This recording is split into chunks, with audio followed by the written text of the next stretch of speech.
You are listening to the Savage FINcast, Episode 50, Adventures in Babysitting. Chicago. A criminal mastermind called Overlord held our city in his terrifying grip. Ordinary cops were losing the battle against Overlord's super freaks and mutants. Then, a miracle happened. When I found him, he had no memory of his past. I helped him find an identity and a life. Now we have a fighting chance. Now we have the dragon.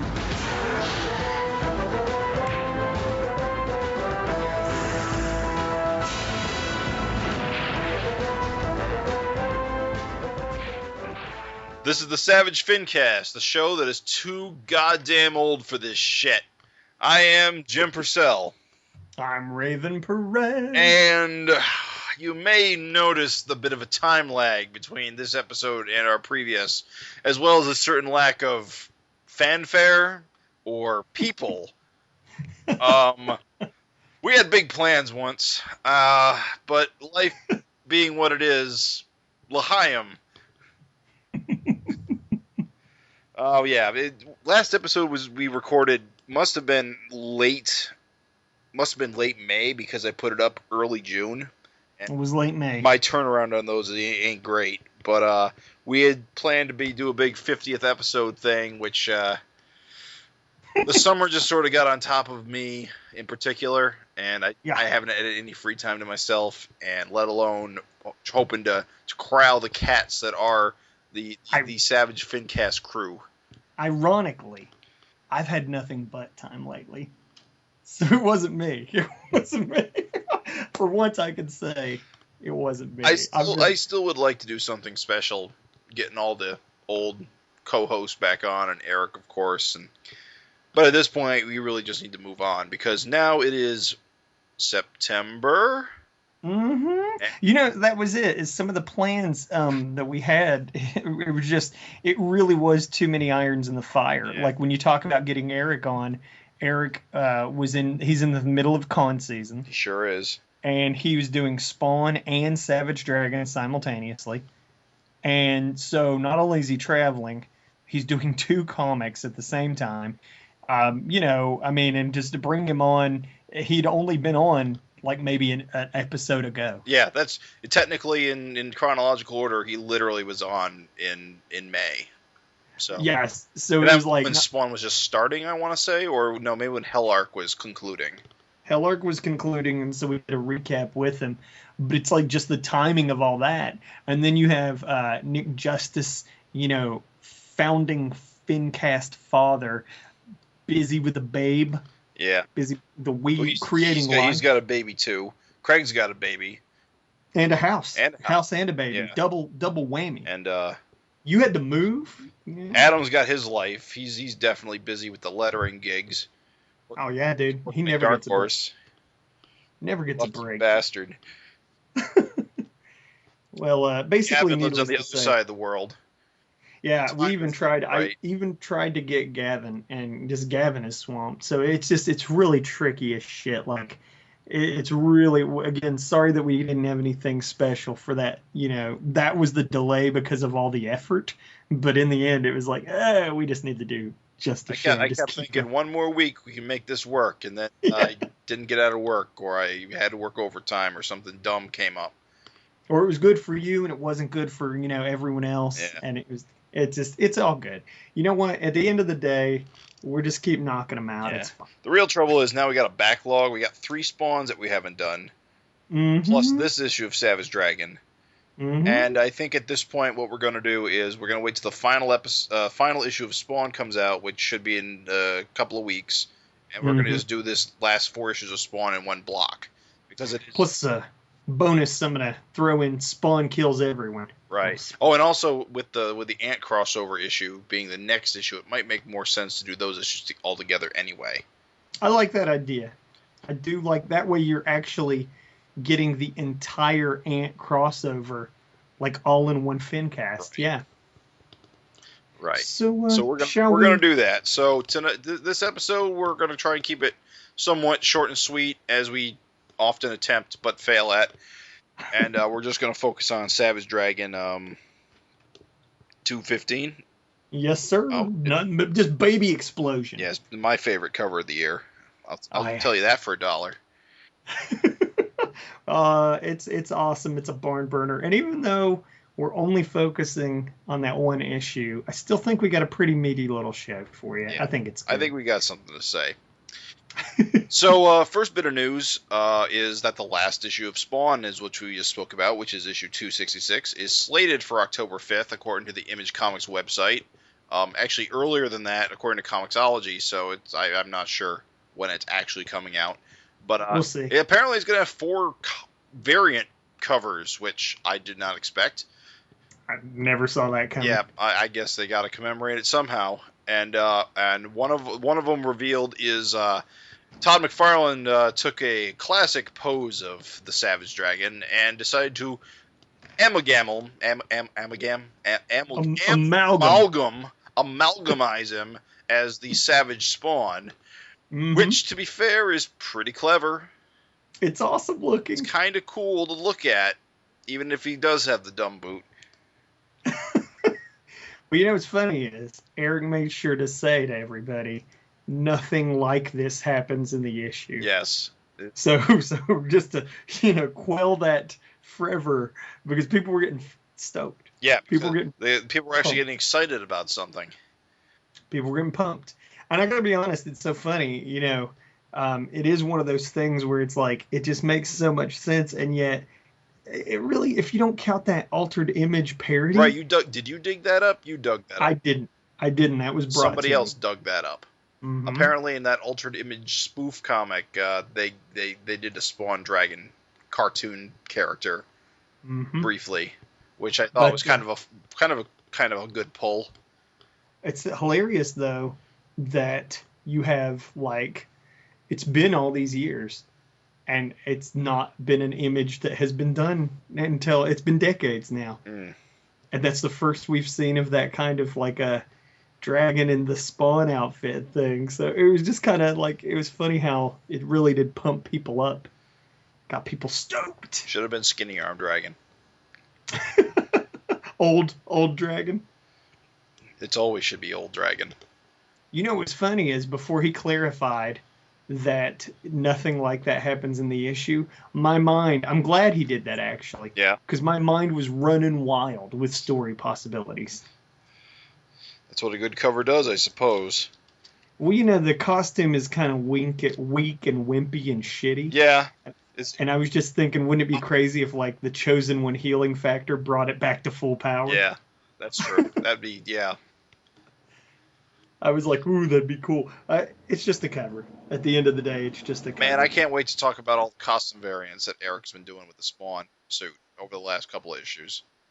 It's going to be interesting. Spawn fans got a treat coming up with that one coming up because it's going to be a nice little post-mortem for his run on Spawn. Yeah. And I got good stuff to say about it, so... Speaking of what comes after Spawn... Up next, Ant. On the horizon. Which isn't really news in the sense that nothing's been announced in terms of dates or anything, or format or anything. It's just, we kind of assume now that he's off Spawn, Erik's probably going to be working on Ant at some point. Right. Just because he's doing the whole introduction now, you kind of want to keep that moving forward. Yeah, you wouldn't want to lose that momentum, having her be in front of... this Spawn arc has done so good, I think. I mean, maybe I'm wrong. Well, I heard that Spawn sales were up, not so much Savage Dragon. Oh, that'd just be too good to be true. But, I mean, it's been really good for, getting people's eyes. And I think that, at least with Ant, hopefully people will see that character. Yeah. And it's funny, as much as I've talked about damn Savage Dragon... I have friends that are just like, oh, this Ant looks so cool. Really? I can't wait. Yeah. So it's so weird to me. I got to be honest. I never liked Ant's design. I always thought it was boring. I thought it's definitely instantly memorable. It's Girl Carnage to me. Girl Carnage. I wouldn't say it was that bad, but no, it's interesting. I think not knowing anything else about the character, it's just a cool look. So, At any rate, I mean, I know that's not really news, like Jim said, but more or less, he's confirmed. Erik confirmed he's done working on Spawn. Like he's finished up his work. So he's got to be working on Ant. So Ant's got to be coming down the pipe. Send it out to the McFarlane grinder. See what kind of sausage comes out the other side. So pray it looks similar on the other side. I think this next bit of news is interesting. Yeah, so there was this mysterious photograph that did rounds on the internet, on Facebook and whatnot, of a live action person with Savage Dragon design on him. He had the green skin and the drawn wrong fin. I think I couldn't tell if it was makeup or a Photoshop job. Honestly, I couldn't really. I didn't have any opinion of it at all. It kind of looked like a Photoshop job to me. But apparently it was actually for there was a fan film, short film of some kind being done. That was the guy in the dragon getup. It was Johnny Mundo, who is apparently a professional wrestler who is I believe currently with Lucha Underground, which is if you like superhero comics and wrestling, you might like Lucha Underground. But I guess it just was never finished. So Erik has seen some stills from it, but nothing really finished. So it looks like it's kind of a dead project, whatever it was. Yeah, because it's been years now at this point. Oh, it has. Okay. I don't know, years, plural, maybe year. But it's been a while, and so I would assume it's dead in the water. If he himself has only seen stills, yeah, then it's probably just. But if you're listening. If you're out there, fellows, Johnny Mundo.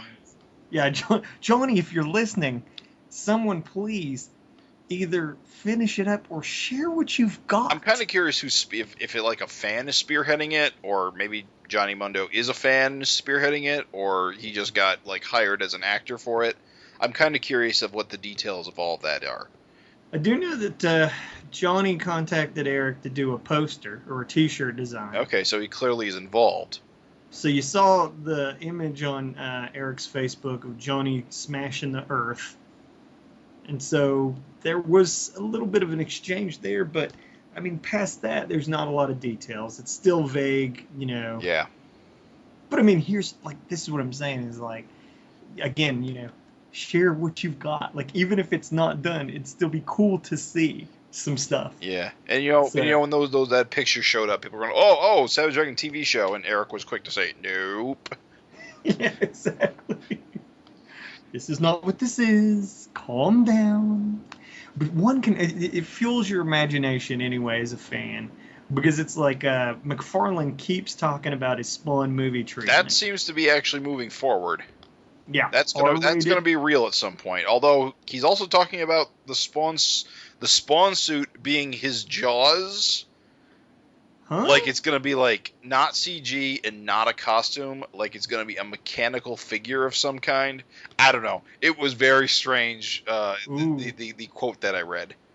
Ooh, that's weird. But he called it his Jaws, and that's kind of weird.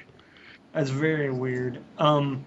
All I was getting at is that I really would with all the Larson-McFarlane crossover, I would really love for there to be maybe just a whiff. They love a cinematic universe these days. Well, that's true. Just a whiff of Savage Dragon in that movie. Let's get those paddles together and bring that Image shared universe back to life. I feel like there's still a lot of enthusiasm for that notion.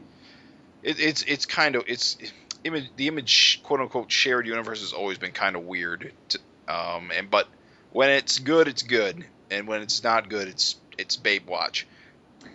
Well, when people think about it, though, I still think, for instance, an artist that did all those Image founding father tributes. Yeah. And here's Dragon and here's Spawn and here's all, and I think it still gets people stoked. I think that's why Erik's run on Spawn gets people stoked, because people still like the idea of those dudes, working together. It's not a news item that's sort of related. Invincible's ending. That's pissing me off. I would love to talk about that. You want to do that after the show?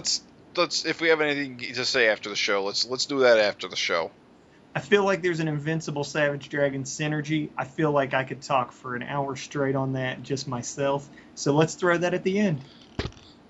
Spontaneous news items being added as you listen, listener. Maybe moving right along. You know, this is not the most thrilling news, but I still think it's newsworthy. The old Savage Dragon logo will be returning as of tomorrow. Savage Dragon 216 is going to feature the old logo. The thought process being is that the Letterman logo made more sense to Erik when Malcolm was in school. Now that he is out of school, the old logo is more fitting. And in retrospect, he said he wished that he had combined the old logo with the book when Malcolm joined the force. That's when he took the Letterman lettering pieces off, and he kind of made it more like the original like font of the logo. Right. So yeah, I guess he kind of never really jived with that update to the logo, and has just decided to go back to the original. Honestly, I think the original is more eye-grabbing. It's more iconic, and I think it's just more visible off the shelf. So I'm fine with it returning. I think that the logo change was good. I love the logo. I like the Letterman logo. I'm one of the few that did. Yeah. But you know what? It's okay. I mean, it did its purpose to switch it out, to really drive home the fact that it's Malcolm's book. We all know it is now. Bring the old logo back. And so it's coming back. Yep. I won't lie and say it wasn't missed. I think a lot of people missed it, actually. So, last news item is actually not so much a news item, so much as more of a personal milestone. I finally met Erik face to face at Boston Comicon. I believe back in August now. Yeah. I'll just go out and say it was not the most exciting experience, as I am a timid and frightened young man, being basking in the glory of my hero. To be honest, I came up to him and I said hi, introduced myself as Jim from the Savage FINcast, and we talked, and I looked at what he was doing with his commission work. He was working on this pretty neat drawing of dragon and dart fighting. Honestly, I think he posted pictures of it on his Facebook at some point, in various stages of completeness. But because I've had the opportunity to speak to the man, people were lining up behind me, and I decided to just pass it. Let other people get a chance to meet the guy who may never get to speak to him again in person. So yeah. I don't know. I don't know. I've never really been to cons. The last con I went to was in 2002 when I went to a science fiction convention in Long Island, which was pretty fun, but it was a science fiction convention and not a comic book convention. So I don't really know the protocol of what do you do when you meet a creator of a comic? Do you ask for a sketch? Is that presumptuous? It's presumptuous. They get paid to draw. So what is not presumptuous is to get a signed book. Most of them don't care to sign a book. I mean, not all. That's not a hard rule. Right. Some of them do care. But I think most of them don't care to sign a book. Yeah, I guess it's one of the downsides of not having any print books anymore, because I didn't have anything really to sign either, although I'm sure I could have hit the boxes upstairs and found something. But I don't know, it just didn't really appeal to me to get more signatures on my comic books. I've never been a fan of sign my comic book. I'll tell you something cool that somebody a bud used to do. He would go around, he had a sketchbook. Yeah. And he would go around. It was a small sketchbook, one of those moleskin. Right. And he would just have people sign it. He didn't necessarily, See, that's what I should have done, because I actually had the foresight to bring a pad of Bristol board with me, and cool. and a bunch of sketch cards actually, but I never bothered to pull them out. I think that most folks wouldn't mind just to sign something. Yeah. If you do get a sketch, even a small sketch, a lot of the times people want money, and it's not really those jerks. It's just if you're, doing thousands of sketches in a single weekend, all it really does is just help them weed out having to do it thousands of times. But I think that's a protocol more than anything. Excuse me, but It's cool. You got to, shoot the shit for a minute, and you got to watch the man draw. Yeah, which is And weird. It's really I was weird. going to ask you. What do you think of the grip? It's amazing to see in practice. I mean, one thing about it is he doesn't drag his wrist through his work. I mean, I'll tell you that much about it. And he's fast too. It doesn't seem to slow him down even a little. Yeah, and it's the way he like draws. It's like, I don't know. I didn't watch him long enough to really say, but it kind of seemed like he goes like against the grain, where like he's pushing the pencil away from himself. I couldn't do it. Yeah, like I could. That's just really interesting way to like carve out your drawing rather than like pull it. I don't know. I can't draw, so I can't even comment. It was just fascinating for the time I saw it. Other than Erik, I saw some other interesting people. I saw Jim Cauliflower, who he drew a bunch of like Marvel's Exiles, and he did a Teen Titans run, I believe, and he did Leaving Megalopolis with I like Exiles. his Exiles run was excellent, but he's got a really interesting style that I've always really liked. So it was nice talking to him. I saw Stan Sakai from a distance. Nice. I really should have approached him, but I didn't. Fred Hembeck was there. I didn't really talk to him either, but I did see him. Honestly, I don't know. I kind of wish I had somebody with me, honestly, just to kind of share the experience. Because when you go like by yourself, it's kind of weird. It is better to think that it is better to go with someone else who is enjoying it. Right. When I went, psych each other up. Yeah, you can feed off each other's enthusiasm. Yeah, I'm like a really speedy window shopper when it comes to stuff like that. Like, yeah, I kind of went into like flea market mode when I was there. I was like bouncing back and forth to like all the different stalls just to kind of glance at what was going on, and moving on to the next one. I didn't really like spend much time at any one place. It's good. I'll tell you what's the way to approach a con, especially that one, is just find some creators who you appreciate and just make sure that you get some time in with them. That was mainly what when I went, I got to just say hi to the dude that made Dawn. Right. And I got to say hi to the dude that made Evil Ernie. Yes. And like Frank Cho, I got to say hi to real quick. I won't lie, I actually went down the list and picked out all the people I wanted to meet, and I pretty much met everyone I went to want to go see, except for one guy, and that was Phil Jimenez, who is he's like a longtime DC artist. He's currently working on Superwoman at DC with DC Rebirth, but I went looking for him in his booth, and I couldn't find it, and then I realized his booth and him was the one booth between all these other booths that didn't have any name plaque or any like comics at all. He was just there working on a huge commission, just working on that commission in his stall between all these other like elaborate setups, and he had nothing to indicate who he was or what. Which means, and because he was working on a huge commission, I didn't want to bother him, so I never really talked to him like I wanted to do. But it took me like 5 minutes to figure out that's who it is. It's the only person it could possibly be, because I checked the guide and figure out who's the person, what's his stall number, and who are the people that are between him. And yeah, that's the only one he could have been. I did get to hear him speak though, because I went to a couple of panels. I went to the DC Rebirth panel, and he spoke at that, and then. That's really DC Rebirth is actually pretty cool. Actually, I'm not gonna lie. I think DC's turning that ship around pretty well. Sales wise, they are. Yeah, the Detective Comics is really good. It was pretty good, and Superwoman is one of the best probably superhero comics right now. Corporate superheroes, I guess I should combat that with, but it's way better than I expected. Well, I don't care, but. It's still good that you got to meet all those cats. Yeah. Like, it's still good. I want to do it again, but I don't know when I'll get another chance. So I'm kind of glad I took this opportunity, but at the same time, I'm not sure if it was worth $30. I couldn't get off. Just glad I didn't spend a fortune on a weekend. If I could have gotten off work, we would have gone, and we would have both been there. Yeah.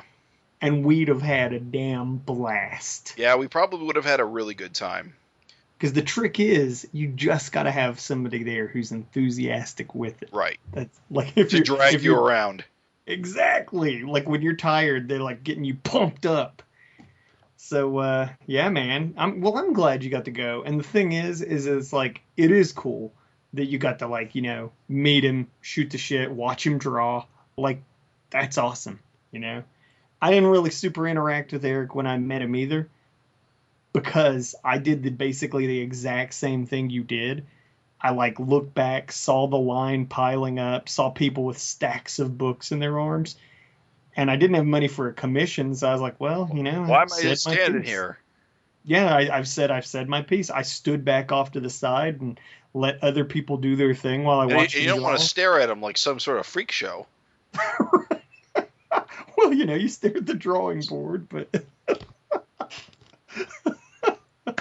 hey, right, you had fun. It sounds like you had fun to me. I think overall I definitely did have a fun time. I mean, if I didn't, I wouldn't want to go back. You got to think. The thing is it's like this. It's like, you gotten to talk to the guy a couple of times, so maybe you've built it down in your mind. But, I mean, the thing is that it's like, Jack Kirby was alive in our lifetimes, and now he's not. And I never got to meet him while he was still alive, Yeah. Get I'm just saying, like, that's, it's kind of like you never know. Like, you really got to, like, get out there and meet these people when they're still feeling like even wanting to do it. It, like, has nothing to even do with health, too. Because, like, the more successful people get, the more of a pain in the ass conventions become. Right. Because they really don't have to do them. Yeah. That's sort of the impression I sort of got overall of the convention, is that a lot of those, like, headliners, the people that they were really paying to be there, right, didn't really need to be there.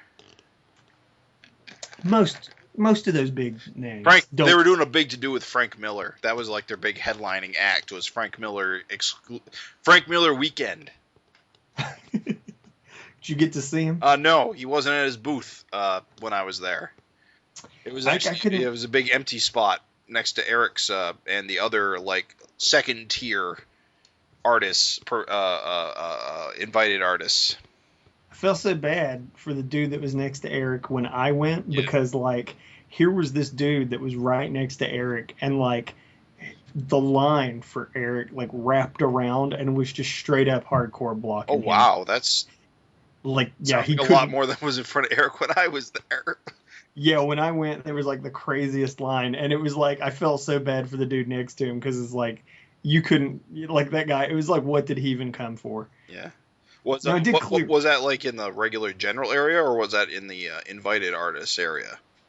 Invited artists. Oh, interesting. I think I don't know the difference. Well, they like separated, like it was Erik and Capullo, the guy doing Batman. Right. Art, and like I can't even remember who else was there. I didn't really care about any of the others. They're all just window dressing, really. Oh Lord! A bunch of Wonder Woman and Batman guys. Yeah. Ironically, Capullo and Erik, that'd been your two Spawn artists side by side. That is true. I didn't think about that. Be like, so, Greg, are you reading Erik's run? What's Spawn? I do Batman.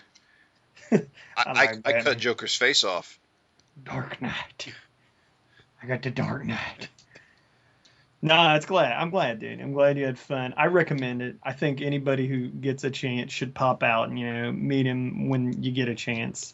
Just because even if you only have a tiny interaction, it's still neat. Yeah, it is neat.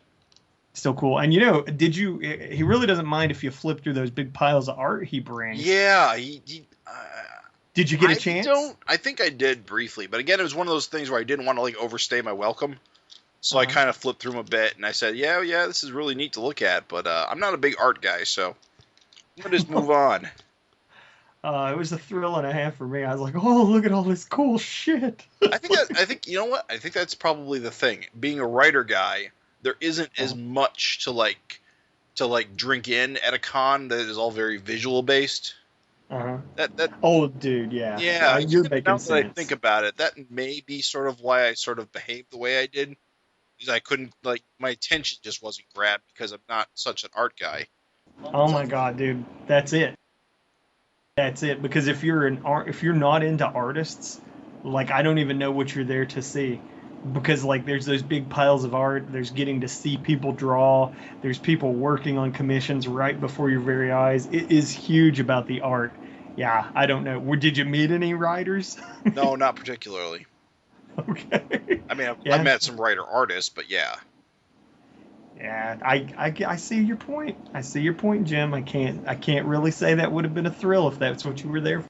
So we need to move on to our FINteresting conversation. If Craig was here, he would tell you that this is our opportunity for you, the listener, to write into us with any Savage Dragon or Erik Larson related questions you would like us hosts to discuss.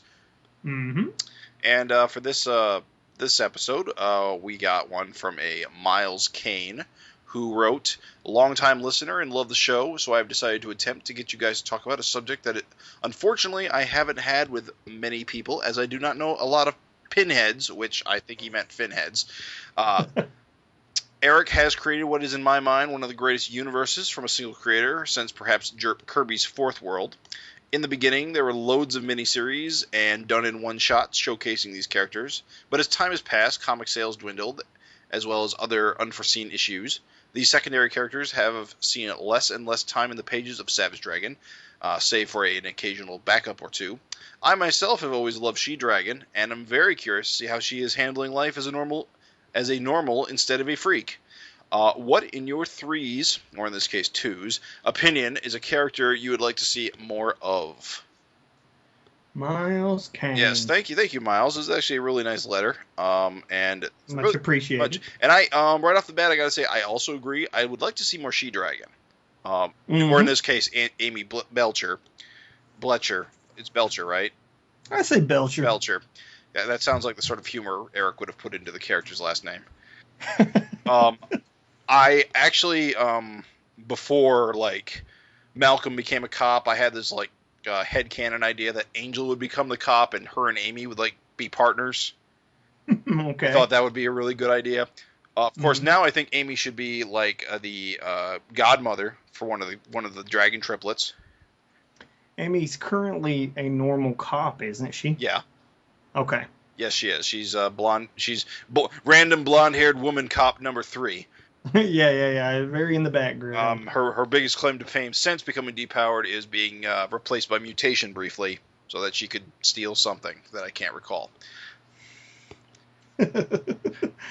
Very noteworthy. She has definitely not really been in the book in a while, and I think that she should be in the book. Yeah, I'm gonna stick to pretty much my guy I think needs more time in the spotlight, which would be Thunderhead. More Thunderhead, yes. I always said Thunderhead. Get him in the book more. You know, he's Malcolm's brother. Yep, and he's got a very interesting like. He could be like the new Rock, I think. Yeah. In like he could be like at the center of like the freak community, or because he straddles both lines of the vicious circle and the good guys, quote unquote. Yeah, I think he's got a great visual hook. I think he's got an interesting, poor me kind of character like you saw with Mako. Right. Really good. Will he be bad or will he be good? Dynamic, which at this point. He's been pretty consistently good. Well, he's been having a lot of good luck because Malcolm's taken him mostly under his wing, and he hasn't been driven into the dirt like what winds up happening with most freaks. But you just know one bad turn, the guy could go anywhere. So hopefully, as the book goes on, we'll see more Thunderhead. I would love to see more Thunderhead in the book. Absolutely. Oh, I wouldn't mind seeing more She-Dragon, too. So. Well, I think She-Dragon should be gone. I think Amy should be in the book. Oh, just Amy. Just Amy, yeah. Not a She-Dragon. More... She's not She-Dragon anymore. I just think, the continuity. I think the character has something to offer to the Malcolm era. Yeah. That is different than what she offered to the Dragon era. It would also be interesting, I guess, to get her perspective. Yeah, that would be an interesting character. Yeah, I could dig that. More Thunderhead. If I got to choose, I'm choosing Thunderhead. but yeah, absolutely. And of course, my other standbys. I always want to see more Neutron Bob. Yeah, it's funny. Who we haven't seen in a while. Who is may or may not still be depowered now that I think about it. Well, That's got to funny, get resolved. you go back and you read the series now. You've read it the whole time. You realize how little Bob actually is in there. Like 6 issues. He's not in. Out of 200. He's in the prison break, and then he helps Dragon out in the Savage World, and then he gets his stomach cut open by Kerr, and then his most recent outing, where he fights Killcat and what's his face? The other he's one. He's a Kid hero. Avenger. He's a hero in that issue. So, but no, I'm with you. It's funny, this book. There's so many good characters. Many good characters. There's 20 pages every month and a half. Yeah. So it's sweet torture. This is one of those books I wish the sales were there to justify side projects. Yeah. Because goddamn, I could read 2 books worth of Savage Dragon characters a month. Easily. There's enough characters and there. you just see us because we get desperate. We read Spawn.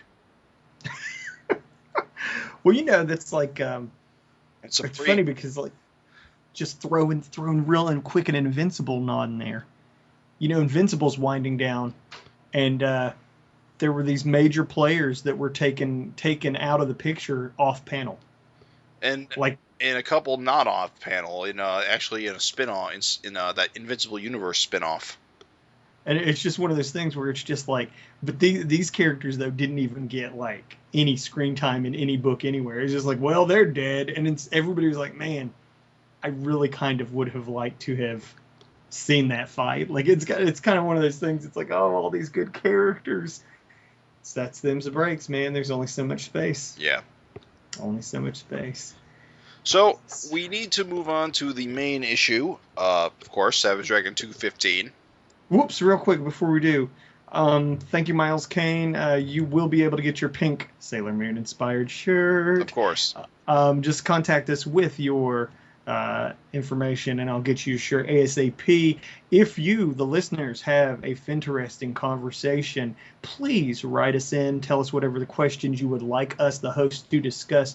Just because you've won in the past does not mean that you can't try again. There are 2 shirt designs this year. That is savagefincast@gmail.com. Moving along, 215 review time. My favorite cover of the year. Oh, yeah, without a doubt. Of any comic. Busting through the wall of babies.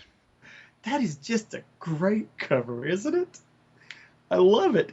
It's the kind of thing that just makes you want... I put this up on my wall, and it was like more than any... Because I always like solicit Dragon on my wall. Yeah. More than any other cover, people were like, I really want to read this comic. And I was like, you should. You're missing out. You should be reading this book. It's kind of like like the perfect culmination of like the Malcolm era to this point. It's got Dragon. It's got Malcolm, and it's got his baby issues in like metaphorical raining down around him, and then of course squaring off with his arch nemesis Dart. The world's worst babysitter. The world's worst babysitter. Yes. I love this cover compositionally. You're right. This is like Malcolm's whole like thing has just been so baby centric. Like the foursome, and then he had all those babies, and there's been all the babies in the infirmary, yep. And just been a shit ton of babies in this. The interesting thing about this issue is it kicks off Erik's new experimentation with coloring. I guess looking at it somewhat closely, he's basically added a grain filter to all of his coloring. Mm-hmm. And it's given everything kind of a texture that it didn't have before. And I really dig it. I think it really does something unique. It's almost like you're looking at an 80s movie with like a really thick grain filter in an HD picture. I think it does add some visual interest to if this was just flat colored like this. Right. Because if you notice, there's not really even shading hardly. That's true. There isn't a lot of like gray shading in like the edges and stuff. It's just flat coloring with this grain filter over everything. Although you do get the shading in the clothing, not so much the character skin tones, which I guess really helps make the skin pop off everything else, which maybe was his entire intent to begin with.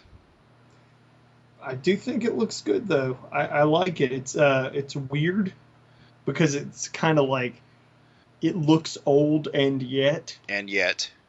You know, you've got that crystal clear white paper right next to the paper texture within the panel. Right. But it's a cool visual, I think. It's one of those things I appreciate always.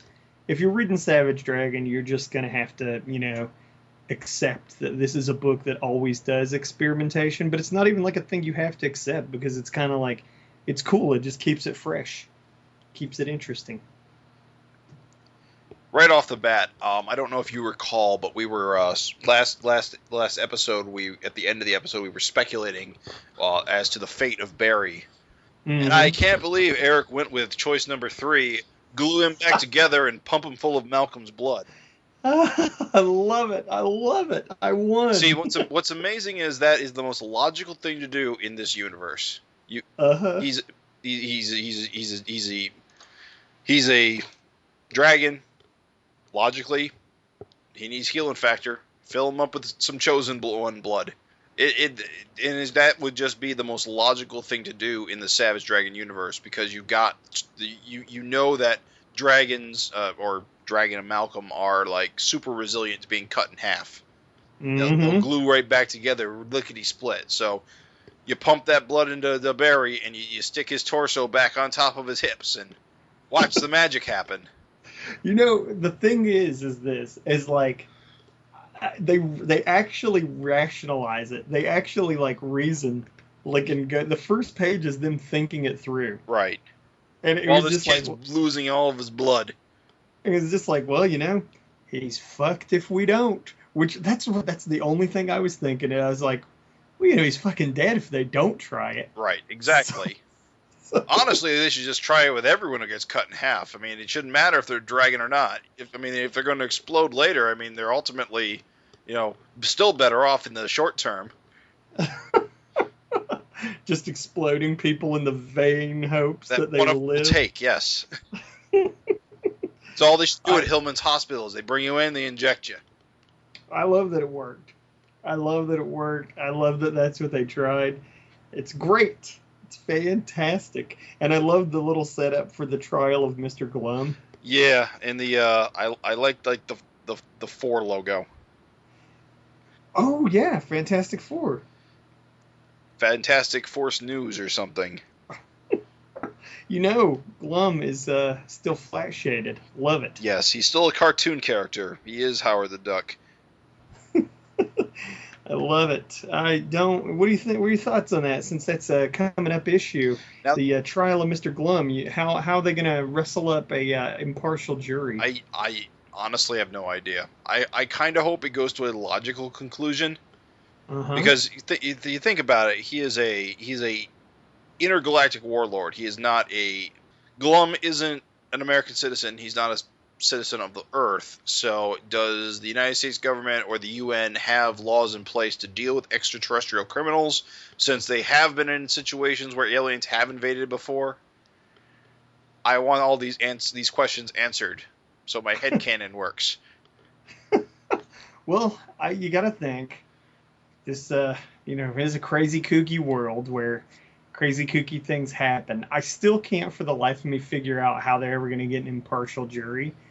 But as far as laws, well, you don't, because if you go to like international court, it's not jury of peers. You get judges, a panel of judges to like hear your case. It's not like a criminal case or a civil case. This is more like this is a war trial, is what it ultimately should be. So in that case, the rules would be follow more like military like law. In that case, you would have your panel of judges that would make a ruling at the end of the trial. Well, I gotta be real honest. I am just curious to see how the hell that all shakes out. Yeah, and we're getting that before the end of the year. They'll hang him, all 2.5 feet, 30 pounds of him. Just the world's slowest long, like the wind blows and he's just hanging there going, okay. Anytime now. Gonna get the chair. I'm gonna go with the chair. I kind of want him to get loose. And just, be pissed off all the time, like in the shadows. Interestingness wise, it's more interesting probably for him to get loose because he's got that fixation on Angel. There's that. So that makes him, because his Angel's dead, but there's still an Angel right there. Right. And so it kind of is way more interesting if he gets loose. But he becomes her personal stalker. You'll team up with Daredevil. The League of Suitors. Or it'll try to break out, and Super Patriot will just blow him apart. You got it, because he's not really like super strong or anything. Right. Like he could get shot down, right? Yeah. He's pretty much, I believe, he's slightly stronger than an average human. I mean, remember he went toe to toe with Average Dragon in jail. Oh, they right. were pretty much at a standstill. So Captain America's strong. Right. Yeah, well, that's still pretty damn strong. Yeah. But yeah, Barry comes to, you killed my mom. You killed my mom. Life. Yeah, it's funny. Like he has to realize that he was, he's in a hospital. Like he has to realize that. I mean, clearly he didn't, but it's just like, kid, come on, like you're fixated on that forever. Get over it, Barry. Jeez. It's just your mom. It's just your murderous villain mom. I love the Malcolm and Maxine screwing with Angel and the baby name shtick. Huey, Dewey, and Lucy. Yes, Luis. I was praying that was going to be Huey, Dewey, and Luis. I was praying that it was going to be that. It's kind of weird that they're talking about naming them when Angel should probably have a say on hers. No, they even go over that. It's like, sorry, got to make them seem like triplets. Right, so give them the goofiest names you could possibly think of. Adolf, Ebenezer, and Isis. Yes. Those are probably the best choices. Those are the winners. Those are the best names. Let's see. You got, you flip to Malcolm and Angel take off. They were hauling balls. There's some great looking action. Just like Angel and Malcolm running and jumping over cars and shit. Yep. Angel's quite acrobatic. They don't really... Erik doesn't... Well, okay. We don't see Angel, like, doing, like, the super jumping like that Malcolm usually does, so I kind of wonder what her, like, vertical leap is capable of. Well, she's stronger than Malcolm, but... Maybe she can't handle the landings as well. Yeah, we never saw Smasher jumping through the air. Right. Just the way, though, that, like... Maybe super aiming is important for super jumping. So you don't wind up, like, sailing off, like, in a completely wrong direction or something. I would have to say that, like, it's got to be a thing. You never saw Smasher portrayed as super acrobatic. Right. Like, she never looked... I never remember her. Maybe I'm remembering wrong. Correct me if I'm wrong, listeners. But I never remember Smasher sailing through the air with ninja-like grace. Malcolm does that shit all the time. So I think super aiming, like all that, it just sort of ties into that. It's probably why you don't see that much. But, we get that classic, like, the old Angel mouth. Oh, and yes. I love what's going on with Malcolm's, like, super rough, scratched up nose in that panel. I will say this, I'm not super in love with that really thin line art Angel in that top right-hand panel. Oh, you don't like that? I think it clashed way too much with, like, the super detailed one on the previous page. I'm okay with it. Clearly there's some rough stuff going on this. He's definitely experimenting. Because you see the thick lines on Malcolm and the thin lines on Angel, and then you get the zipatones with, like, the super deep background look on Angel's face there. Yeah, the choppy nose. Just the texture on the nose. I'm just like, I don't know, I like it. I like that kind of rough stuff. I think them jumping over cars, it's just like, that's just great, like, movement. And those Larson cars. Yeah, the box cars. Square. Those grills aren't even straight. I'm noticing. They're very sketchy. This whole thing is sketchy. It does make you wonder, like, if he's going to tighten it up once he is off of Spawn, or, he's still going to be doing Ant. Like, is he going to keep it loose? Like, what's going to be going on? I'm okay with it, though. Like, I like it. And if you notice, it's not really that way throughout the whole book. It's definitely not. He's definitely switching from, like, ultra detailed to, like, super loose as he sees fit. Mm-hmm. With the very next page has Malcolm with little dot eyes. Yeah. Which is funny because I think really only works with, like, this style of coloring. Yeah, it does. I agree with that. It's almost like, I can't even describe it, really. Shazam. Yeah. Like Shazam eyes. Yeah, it kind of does kind of feel like really, like, classic Captain Marvel. Like some CC Beck action. I'm okay with it. Like I said, it's clearly there's some rough experimenty type stuff, but it's fun. And what's funny? I love Malcolm holding that tiny phone. Just the way he's holding it up to his head.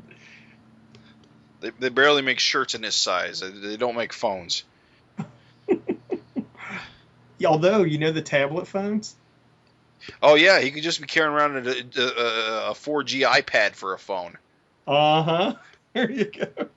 It looked like normal in his hand. Then he'd go to put it in his pocket and wouldn't fit. But it's funny. I'm so dumb, dude. When Maxine came to say goodbye, finger quotes. Right.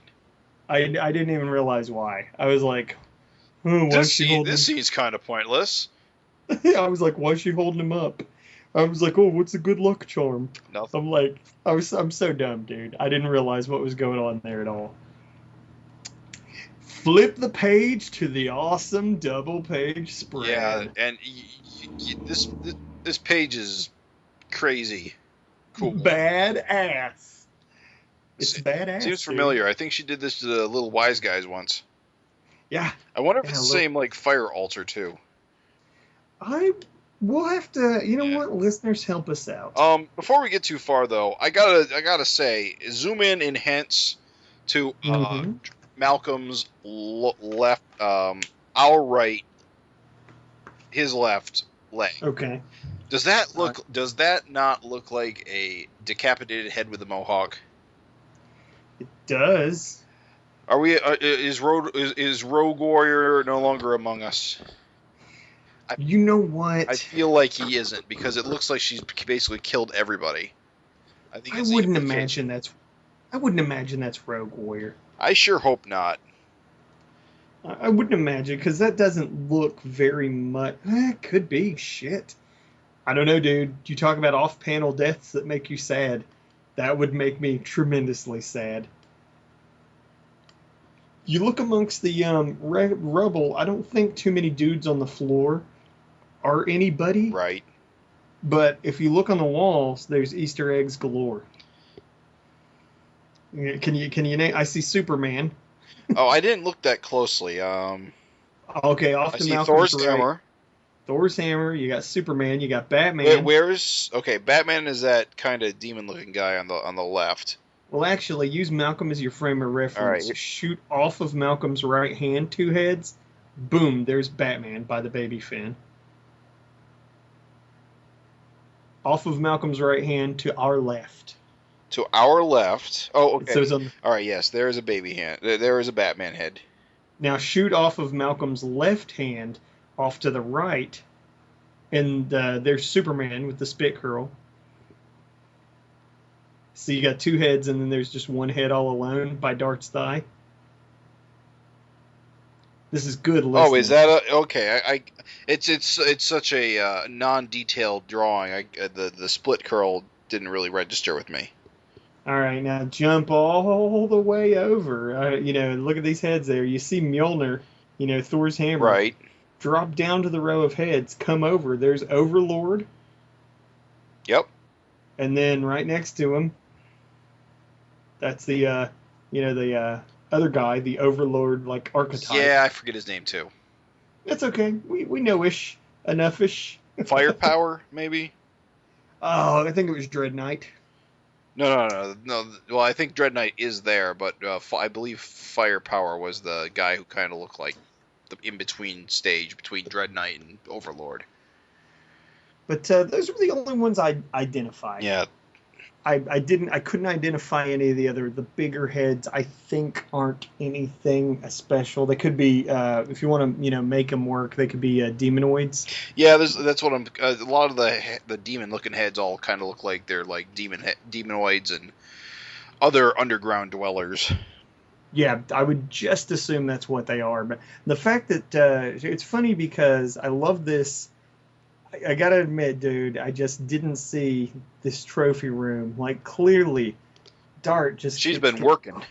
She gets crazier and crazier with every issue. And what I kind of take this scene for is that she's reached the point where she's literally killed every vicious circle goon left. It's got to be... like that's sort of the impression that I got, is that she's making this the final stand, and she has just killed everybody. I don't know. I can't imagine that anybody's left alive, which is why I'm afraid that Rogue Warrior is gone, because he's like the last named character in the Vicious Circle that we've seen. Yeah, that could be him on the floor, my man. I don't know. Yeah. Yeah. Because I kind of imagine they get back from the caper, and the first thing she does is cut his head off. Because she is... Yeah. I could see it. This basically, this whole thing, this whole fight reeked of Last Stand. I agree with you. And it's a stand that she made, because she's crazy. Yeah, she's insane. Well, Malcolm asked him, he's like, "What do you want?" And she doesn't even have a good answer for him. She's like, "For you to suffer and die," and it's like whatever Dart really wants. Yeah. It's like she has no real vendetta with Malcolm. It's like she's just built up this idea that she is his nemesis, so she has to be this. I think it's kind of consistent with Dart's character that she has always thought of people as needing to be eliminated. Right. Like, she's got some agenda in her mind, whatever the hell it is, and she does have it in her mind to eliminate these figures. It makes sense that she would fixate on Malcolm as a figure to be eliminated between her and... Clearly, if he was gone, she'd be better off. You're right. But it's like, it's funny. Yeah, he is something that stands in her way, therefore must be eliminated. And I just gotta say, bro, super duper duper love the, like, slow motion baby falling sequence, like the 2-page long. I love it, dude. I love that there was so much time spent on just, like, if it was a movie trailer, it would be like dun dun dun dun dun dun dun. It definitely is very different than what Erik usually does for these sorts of things. He definitely slowed this moment down considerably. I just imagine crossing these panel borders so slow. Babies. And I caught another trophy cameo. There's two. There's Santa Claus, and I guess it's Easter Bunny now. Right next to him, who is cut off in the panel. Yeah, absolutely. What's funny is probably the guy next to Easter Bunny is somebody, I just don't know who, but definitely Santa and Easter Bunny. Which that just shows you what a badass Dart is. Don't fuck with Santa Claus, Dart does. Now, then things get kind of weird for me. Uh-oh, this is Jim's This beef. is me getting super technical in my superhero universe. Here comes Jim's beef. I've always understood the God Sword to be magic, because it's a God Sword. Okay. Maybe it's a relic of the gods, maybe it's unrelated, it and the God Gun. Mm-hmm. We haven't really got a lot of details on where they actually came from or what their purpose is. Exactly. But my understanding of the God Sword is that it cuts through anything at like a molecular level. It's like super sharp, like stupid sharp, like impossibly sharp. Okay. The fact that this force field stopped it at all is kind of confusing to me. Mm-hmm.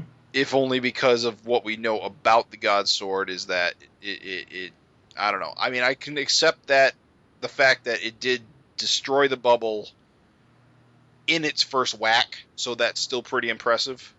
Mm-hmm. But what I can't really accept is how Malcolm catches the fucking thing. That makes no fucking sense in any reality to me. Well, I'll just try to sell you on what I believe based on what I was thinking, right? So as I read it, here's why I just was like, okay, I accept this. Because I accepted it without much trouble. You've got your classic movable object meets unstoppable force scenario. Okay. Obviously Dart's sword being the unstoppable force, Malcolm's shield being the immovable object. When the two meet, what happens? Well, as you see here, both things cancel out. Okay. So the wristwatch explodes.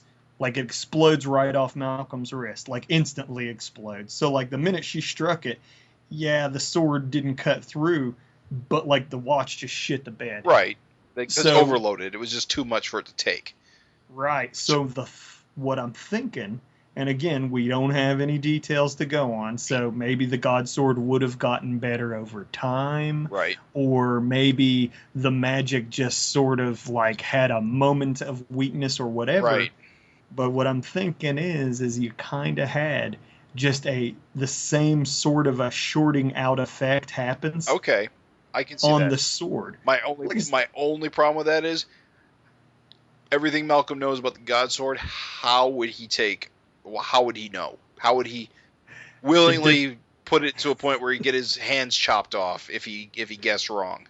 It does take tremendous fucking balls. Yeah. To catch it. I mean, I think the actual idea is that he's actually pinching it with like the tips of his the upper parts of his palms, so it isn't actually cutting him. He's just grabbed it at like the point where you can't cut him.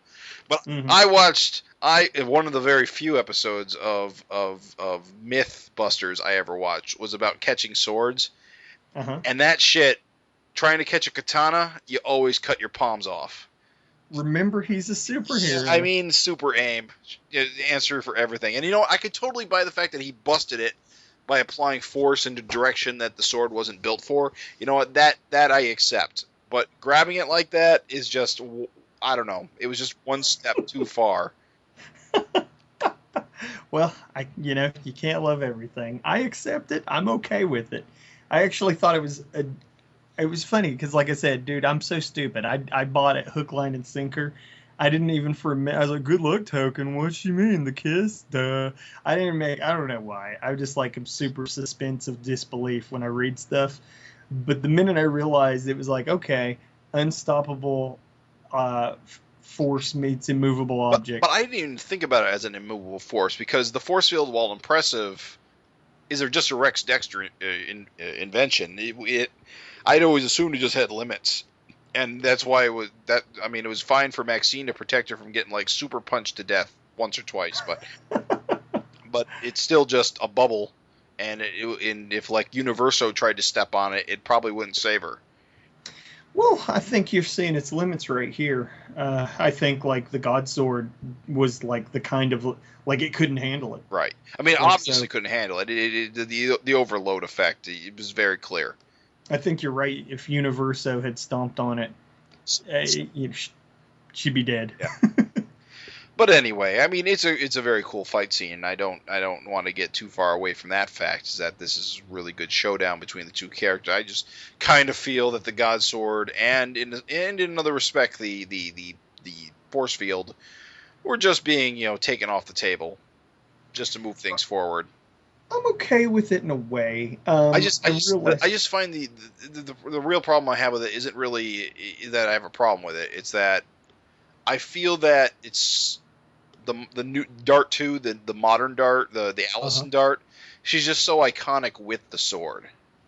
Not having a sword is going to be like a detriment to like her design. Well, I'll certainly say that the sword and the whole ninja thing go hand in hand. That being said, story-wise, it's interesting because, what's she do now to become a player? Like, her darts don't do shit against Malcolm. He catches them and throws them right away. Right.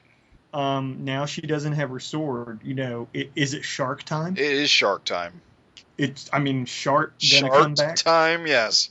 Yeah, Shark's gonna come back. I'm just saying, it's like, what's she do now? Like, it's kind of like, if you look at this whole issue as like, this is the last stand, she went wacko and killed every damn buddy, and she ruined her damn sword. She's still got Belko in her back pockets. That's true. So she could pop out to Belko and get them to whip something up for her. But again, we still don't really know what the hell her motives are. That is some kind of ritual-looking cauldron.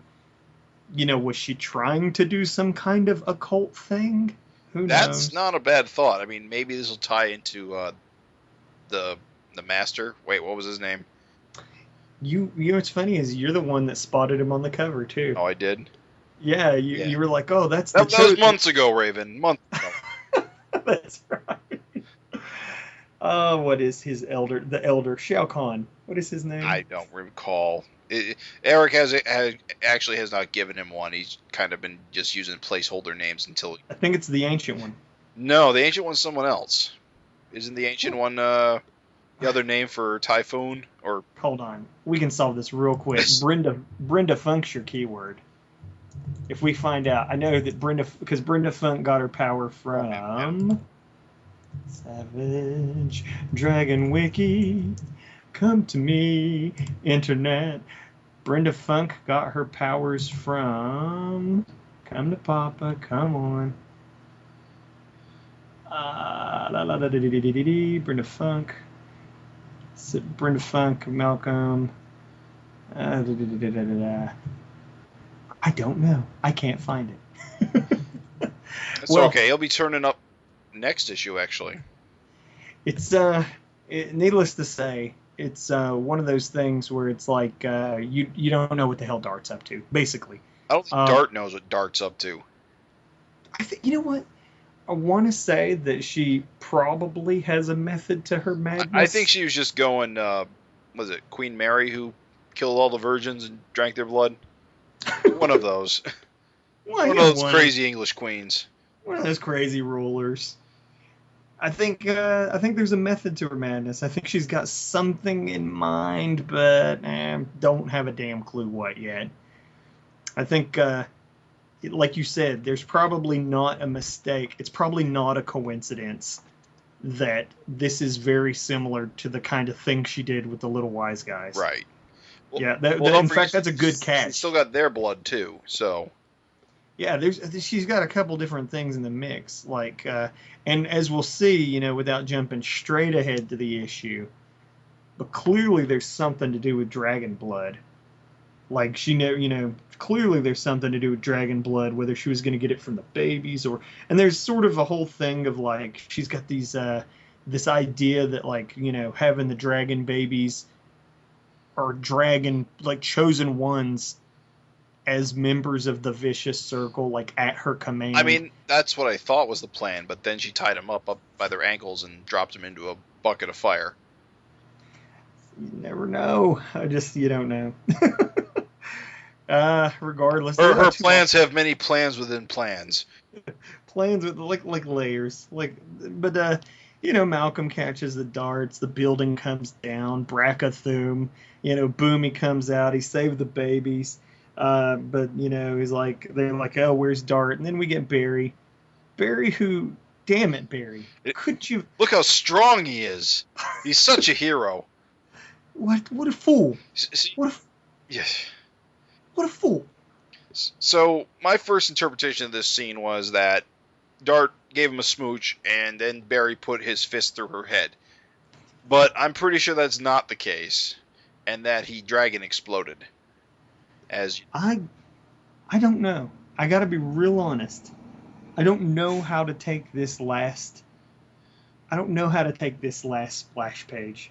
I have no idea, because if I remember correctly, this is very similar to the other times that, in particular, way back when Phil was his name. Was it Phil?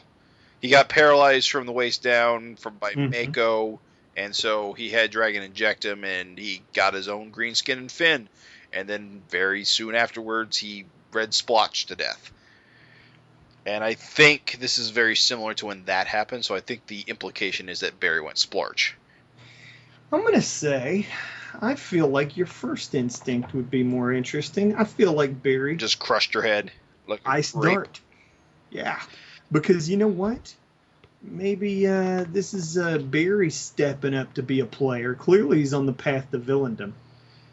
I gotta say one thing, though. If it is Barry exploding, there is a bit of a logic gap, because you know what happens when you inject Chosen One blood into people who aren't Chosen Ones.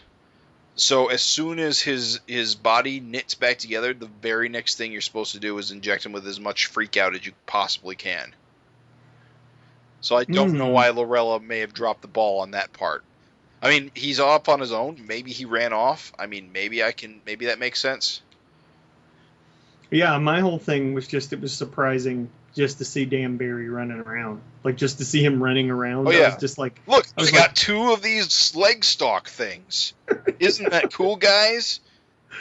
And then you're going to run right to the woman that chopped you in half in the first damn place. It's like, Barry, whatever happens next, you deserve it. You idiot. Yeah. You idiot. You imbecile.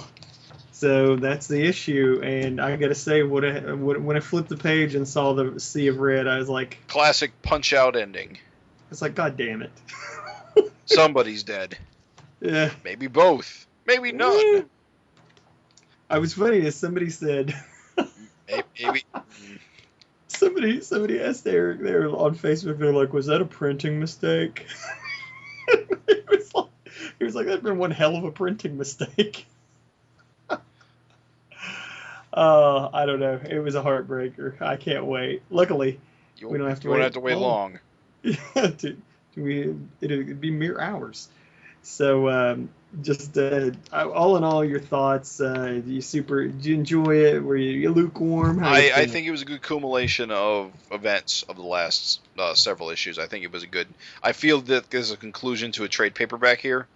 Mm-hmm. And I think it's a good it's a good conclusion to that Dart Malcolm arc. Ever since Maxine and Malcolm got married, leading to the babies all being born, and finally concluding here, I think it was overall a very excellent arc. Dragon has arcs. I will say that I did not want for action in the least. I thought it was absolutely fantastic, action-packed. Here's an asterisk. When you have a cover that awesome, so as to suggest that Dart and Malcolm are going to be fighting in the middle of a bunch of babies, right? I cannot help but feel like an opportunity was missed to have Malcolm and Dart fighting in the infirmary. No. Raven. No? Raven. It's a metaphor. The babies are on both Malcolm and Dart's mind. This is a metaphorical cover. I thought that cover was insinuating non-literal. You know me, dude. I was like, oh, they're gonna fight in the infirmary, and it'd be like, which one of these babies are my baby? They all wind up in a pile. Yeah, they gotta just like, Dart's so fucking crazy at his side. Just we'd be seeing like, her swinging that god sword around in the infirmary and just like baby giblets going everywhere. I was ready for that. I was not disappointed in the least by the issue, like at all. I'm just saying that the cover did sort of send my mind to that place. So I was like, oh, but nevertheless, still, I give it a 10 out of 10. Fantastic. Ass-kicking action. I also find it excellent, and I really like the changing coloring. I hope that sticks around for a while. Yeah, I hope it sticks around for a while as well. I thought that coloring-wise, all kinds, not just the paper texture, but just all kinds of nifty stuff was happening. Like when Malcolm catches the sword and then the next panel's like all red and he's shattering it. It's just a badass thing. Like there was some cool stuff going on with color here. Especially love. I mentioned it before, but I'm just going to say it again. The coloring on the 2-page slow motion baby falling sequence. Mwah, beautiful. Loved it. So just fantastic job what is it? Nikos bringing the colors home these days. I'm pretty sure he's still on the. Nikos, fantastic, simply fantastic coloring on this issue. I'm not sure if like he did the flats and Erik like demonstrated what he wanted and then had him do the rest, or if Erik did all the had more of a hand in it this time. I mean, it'll be something to ask him next time we talk to him. I loved it all. It was fantastic. I thought the colors were just so good on this issue. Coloring experiment a success in my book as well. That was just my big fat agreement with you, Jim. Excellent. Backup time. This is a fascinating backup. I didn't expect. It looks to be its own thing. I don't know if it's like trying to like find a jumping off point to like do their own series or something. But as far as like, I don't know, it kind of feels like something I would read in like Dark Horse Presents. So it's kind of interesting for that. It's very Kirby influenced, I think. Oh yeah, I'll agree with that. You've got kind of that end of the world, everything flooded. I like the huge setup. Like this just sets up a world in a page. Oh yeah, I get you. That first page with the four like. Yeah, just like the one panel is just like, oh yeah, the whole world's to shit and it's all flooded and like we try to make it better from this place. I'm just like, it's good. It tells you everything you need to know in a page, pretty much. It's okay. It's Surf World. Yeah, well, it's just a flooded world. It's good. I liked it. I like the art in this. I like the art better than the story, just myself personally. Yep. I felt like the dialogue didn't exactly hit home as natural, but it wasn't like problematic to where I couldn't enjoy anything. It just could have been a little bit smoother. But I mean, the action that was here was good. I like throwing out to our boy Invincible again. Anytime you see a hero just work things out, that's always going to be interesting.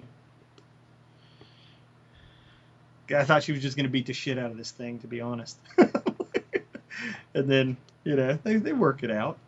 They work it out all right. I will say that my brain had trouble processing the sequence where the main character leaps out the window through the monster's head. Right.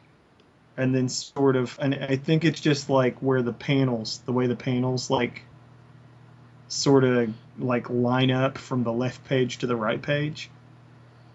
I get like you. I get you. I was just like I was like, ooh, how is this? Because she leaps at the window and smashes through the thing's head, and then still somehow winds up back amongst her friends. And I was like, did I read this wrong? Like, how did that happen? Like, how she smashed through that thing's head, then still it'd be like if I jumped off a third floor window, fell down to the ground, and then still wound up back on the third floor. You see what I'm saying? Yeah, I kind of get it.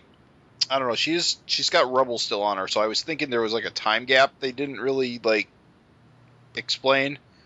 Mm-hmm. But because she still has rubble, she has rubble in the bottom of the page, and then she still has rubble on her at the top of the page. Suggests it's the same scene. I figured it out. I figured the rubble was the clue. And I figured it out, but it's still weird to me that she jumped from the floor she was on. Right. And then still wound up back amongst her friends. Like, that's just weird to me. But whatever. I mean, I'm saying it's just a nit to pick. Just a small thing. I like the design of her in her mer person form. I think it's a cool look. Yeah, it's not bad. What did you think of the funnies? The funnies. Origami one is choice. My only issue with it is it has 2 panels more than it needed. It could have just went from book to doll to hospital scene, and then it would have been the same comic. I agree. You didn't need the book sale or him looking at the book, but you know what? It's fine. It's fine. It's a pretty panel of him at the book sale, and but I do agree. But no, it's good. That is hilarious. I really like the art on Brain Pan and Cheesy. Yeah. I just don't super love that joke. But it still doesn't matter. It's a beautiful little strip. Yeah, I gotta say that's a very newspaper punchline. Yeah. I don't It's like you'd read in Mutts or in one of those other animal-related ones that I can't recall. I gotta be honest, I do expect stuff a little bit raunchier in Savage Dragon. Right. Like in the funnies, as you see, there's a joke about a guy boning a woman made of origami. Right beneath this one, so it's probably just me. Probably somebody else was like, oh, that is good shit. Me, myself, I mean, the lettering is awesome, the art is awesome, the coloring is awesome. Yeah. I love the personality and like everything on it is top notch.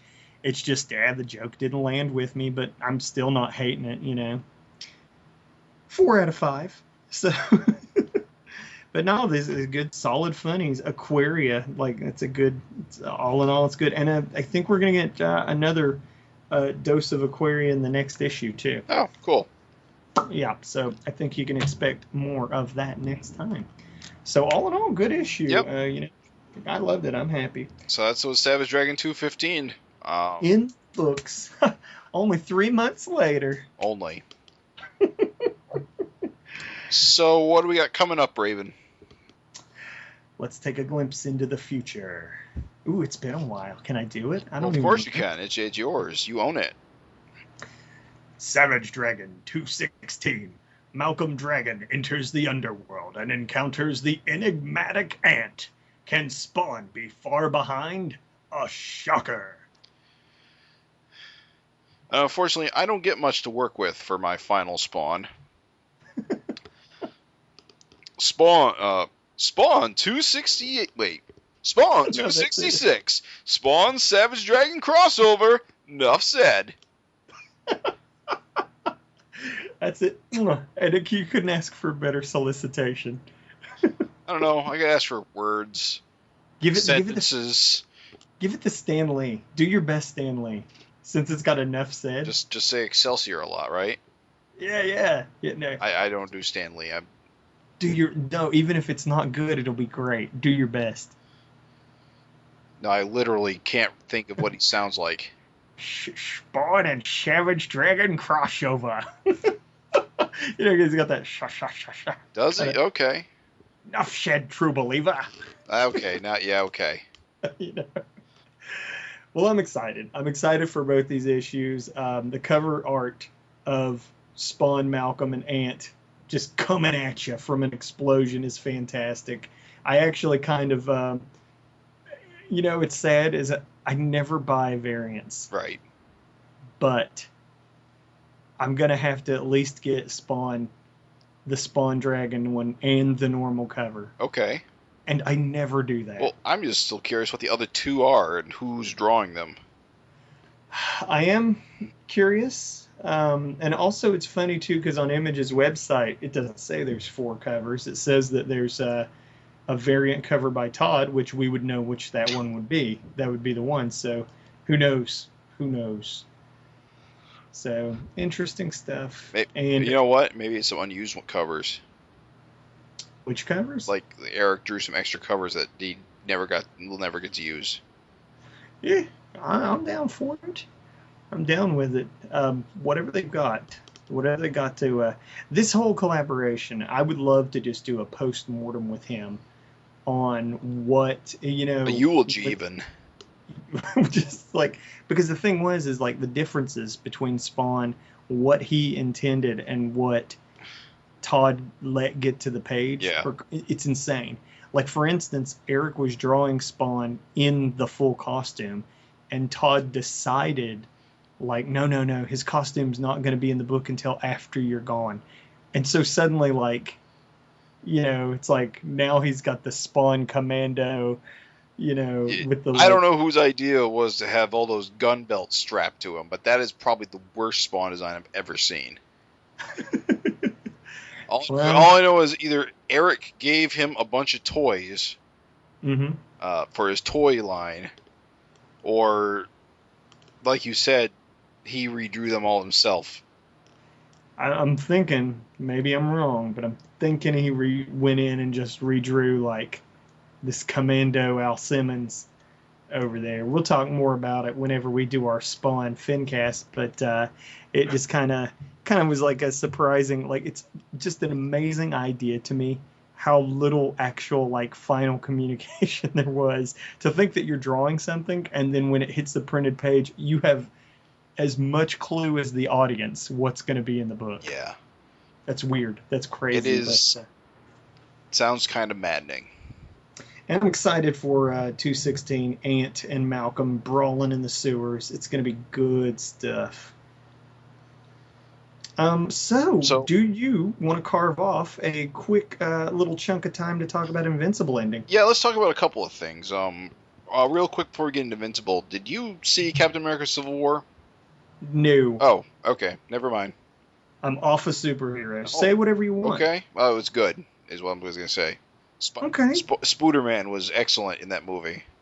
I know a lot of people liked it for that reason. But yeah, that's about it. It was a good movie. I hope that you have more to say about it, but you don't, so. Doctor Strange looks real good and might actually get me into a theater. Yep. That second trailer, as of this FINcast, they just released a new trailer, and it kind of looks maybe too good to ignore, but I don't know. I'm feeling a little off of superhero movies. Okay. Well, I'm still on them. I'm on Marvel Studios, at least. They've not let me down yet. I even watched Ant-Man, which I hadn't watched before, which I hadn't watched yet because I didn't think it was going to be very good, and it was okay. Mm-hmm. Honestly, it's probably the second weakest after... What's the first one? Well, hold on. Let me think of my order. Iron Man 2 is garbage. All right, so that one doesn't even rank. But okay. Incredible Hulk and then Ant-Man. Ant-Man is like, yeah, on the good side of Incredible Hulk. But Incredible Hulk isn't a bad movie. Incredible Hulk is just a weak movie. So Ant-Man and Incredible Hulk are similar in that respect. You talking Ang Lee or Edward Norton? Well, the Ang Lee one's just called Hulk. Okay. So Incredible Hulk is the Marvel Studios movie that counts. Edward Norton. Yes. Okay. So that movie was okay, but it was an early movie, so it gets a bit of a pass. Iron Man 2 doesn't get a pass. That movie was garbage. I hate that movie. I didn't hate how they fucked that up so bad. I hate Iron Man 3. I liked Iron Man 3 more than a lot of people. I think I liked it because I liked the fact that Iron Man wasn't fighting more Iron Mans. I liked the fact he was fighting fire people with superpowers instead of more Iron Mans. They just looked like they could have been TV show villains. Yeah. Like they weren't movie scale to me. Okay. Well, I disagree. I think I just like the fact that they weren't. It wasn't a superhero fighting himself. Ant-Man fell into that trap where Ant-Man fought Ant-Man at the end of the movie. Yeah. That was his biggest disappointment, is that it kind of had to go that direction. All those Marvel Origin movies are that way too, bro. All of them. Like I know, believe me. Iron Man fights Ironmonger. Ant-Man fights other Ant-Man. Yellow Jacket. Yellow Jacket. Yeah, Hulk fought Abomination. Hulk fought Abomination. Captain America fought Red Skull, which is, I guess they're both super soldiers in a way. They did fist fight, didn't they? Yeah. So they must be up to par as far as strength goes. Yeah. Hugo Weaving's already said no more Red Skull. Well, no Hugo Weaving Red Skull. That matters to me. See, it's so funny because it's like the same reason I hate corporate comics, because of the lack of consistency and stuff. Like, I know you're going to in real life, people get old, so you have to recast. I know, dude. Man, they only recast like 3 people in those movies. I know. At least the major characters. It's starting to get to me. I'm starting to recast Hulk, and they recast War Machine, and they recast no, I guess no, not Pepper Potts. Who did they recast? There was another one I forgot. They're gonna recast. Eventually, they're gonna recast like Tony or Thor. No, I think they're gonna actually retire Tony. I think his character arc is reaching an end, and I think they're gonna replace him with a new Iron Man. We'll see how audiences accept that. Yeah, we'll see how that goes. But and also they're talking that after Ragnarok, Thor is going to get taken over by the what's her name? Female Thor. Yeah. which will be Jane. I forget her last name. The character Jane. They're not gonna have Natalie Portman do it, are Well, they? Natalie Portman hates being in Thor movies, so maybe they'll recast her. See, and it's funny. It's because she's not in Ragnarok. She's done with Thor. In the beginning of this whole thing, this whole Marvel movie, the neat thing was the continuity, the consistency. It was kind of crazy that it's starting to come apart. Well, here's my opinion on that matter. It's actually very straightforward. Uh-huh. How much you cry when the artist is changed? That's why I can't read those corporate books. That's why I don't like it. I don't like it, dude. It's like you kind of. You didn't like when Dicto switched over to John Romita Jr. John Ramona. I wasn't reading Spider-Man back then. I'm just saying it's really not that different than just an artist change between. But I don't like that. Like you're talking, or even an artist change like between series, because these are all separate series. I mean, I can get why that might be a pet peeve, but it's not a deal breaker for me. That's cool. I mean, I understand there's tons of James Bond fans. Like, they don't give a shit who James Bond is. They just like that character. Well, that's not true. So people generally have their Bond, who are the James Bond they like the most. I like, Daniel... I think Daniel Craig's the best James Bond. See, in my opinion, but Pierce Brosnan was my James Bond because he was the 90s James Bond. I think he's the worst James Bond. I like Brosnan. But to be fair, those movies just were very 90s. But I think here's the thing: I think it's like that's the same problem I have with corporate comics. That's the same thing. Like I have a problem with once they start switching out, like the people that I liked, it's like, like I really was annoyed that Mark Ruffalo replaced Edward Norton. Even though Ruffalo was like a billion times better. He was better. I did have to get over it and be okay with it, but it's just kind of like still, it's like, damn you, Norton. You couldn't have kept it consistency. I guess I understand. It's hard. It just doesn't affect me because, I don't know. Like here's a good example for me anyway. Uh-huh. I did not even realize that they recast Rachel between Batman Begins and Dark Knight. It's because those actors, they don't look anything alike, but I did not notice. Granted, Rachel's character was the worst part of those movies, but I didn't even bat an eye at that change. Like, I don't like that Rhodey was replaced between the Iron Mans. Right. I mean, that Don Cheadle, they didn't even try to get a dude that looked even remotely like the other dude. Yeah. I mean, I watch Game of Thrones. There's been like 4 different actors playing the Mountain. Oh, really? That's like one of the more noticeable. Yeah, there's been recasting. There's been 2 characters in that show that have been recast in the middle of the show. Oh, bro, I can't deal with that. I hate that. I hate that shit so bad. It's so annoying to me. I find it fascinating more than annoying, I guess. Because this is reality. Reality is life moves on, people get old, and sometimes your agent gets you another job, then you can't commit to another season, and that's really on the casting directors who fucked up, really. Yeah, it's true. I mean, I guess the thing is for me, and this is why I read indie books, is just I like that consistency. I like things to be artists change. Like Ryan Ottley's art changed from the time he got on Invincible to the time the book's ending. Yeah. So even within a single, it's actually really weird. He started out really cartoony, then tightened up and got really cartoony again. Yeah. Oh, I totally agree. Like the latest issues, the characters in the backgrounds have dot eyes. Yeah. And when I first saw it, I was like, dot eyes, there they are again. But it's just so funny because it's even within a single artist, your styles are going to change.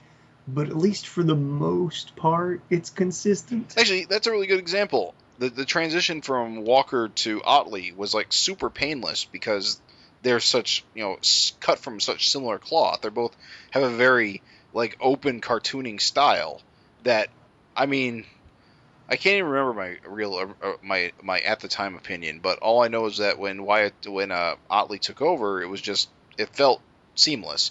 Honestly, the pages that Erik Larson drew, because there were all those guest artists in that one transition issue, that was the most jarring because they were such a significant departure from what Walker was doing. I want to say, maybe I'm wrong, but I want to say that Walker also Otley was trying to make the transition easier. I would believe that, yes. I think he said that he didn't go full on Otley until, like, you know, right. He sort of was in the book for a bit. I think also the colorists are instructed to do that too, that like before they make big changes, they make subtle changes. Right. So that it's not jarring. I mean, although I do recall Invincible did go through a period of being very shiny, like Dragon did. Actually, it may even have been Nikos who did it.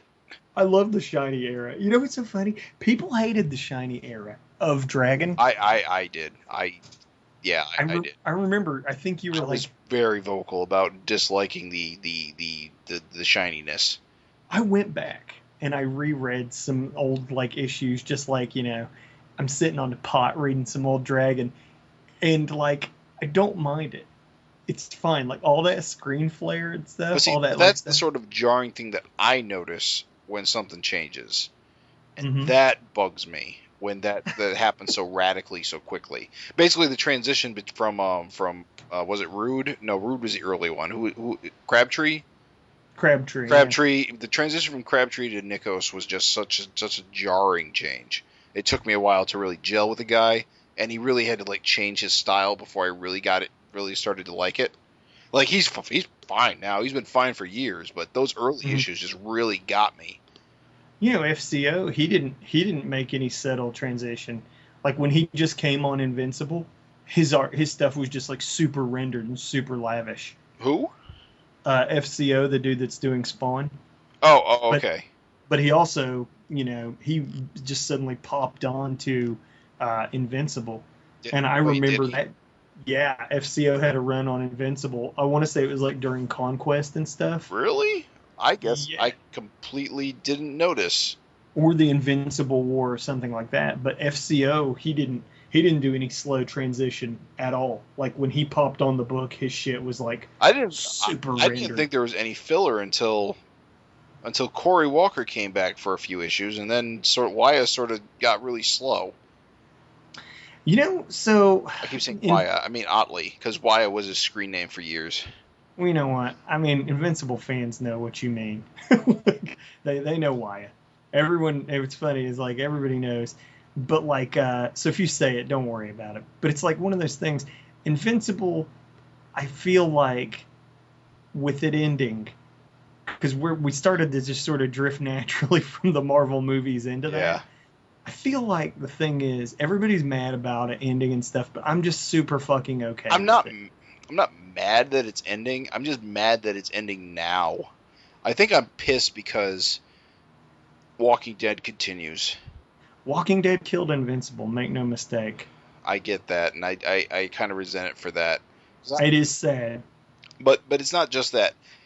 Invincible was one of those big titles that came out at a very formative time for my comic book reading interest.